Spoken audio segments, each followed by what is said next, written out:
సుప్రీంకోర్టే ఒక సంచలనాత్మకమైనటువంటి తీర్పు ఇచ్చింది. పేకాట రాయుళ్ళకి ఇది సంతోషపరిచేటటువంటిది. పేకాట నైతికంగా తప్పు కాదు, సరదాగా సొంత వాళ్ళతో ఆడితే నేరంగా భావించలేము అంటూ సుప్రీంకోర్టు అభిప్రాయపడింది. బెట్టింగ్ గ్యాంబ్లింగ్లో భాగంగా పేకాట ఆడితే మాత్రమే నేరం అని పేర్కొంది. రోడ్డు పక్కన పేకాట ఆడాడనే కారణంతో కర్ణాటకలో హనుమంతరాయప్ప అనే వ్యక్తిని employees housing society board director పదవి నుంచి తొలగించడం సరికాదంది. వెంటనే ఆయన సభ్యత్వాన్ని పునరుద్ధరించాలని స్పష్టం చేసింది. దీంట్లో కొంతమంది ఇది వివాదాస్పదం, పేకాట రాయిళ్ళకి ఫ్రీ హ్యాండ్ అంటున్నారు. చాలా తప్పు. ఇది చట్టమే ఉంది అట్లాగా. చట్టంలోనే పేకాట ఆడుకోవడం నేరం కాదు, పేకాటని జూదంగా ఆడకూడదు.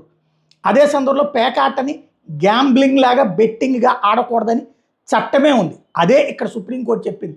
సరదాగా ఆడుకుంటున్నటువంటి వాళ్ళని తీసుకొచ్చేసి అక్రమ కేసుల్లో ఇరికించేటటువంటి వాళ్ళకి మాత్రమే ఇది తప్పు తప్పించి అట్లాంటి వాళ్ళకి చెక్ పెడుతూ కోర్టు ఇచ్చినటువంటి తీర్పు ఇది అనైతికమైనటువంటి తీర్పు కాదు, బాధ్యతాయుతమైనటువంటి తీర్పు.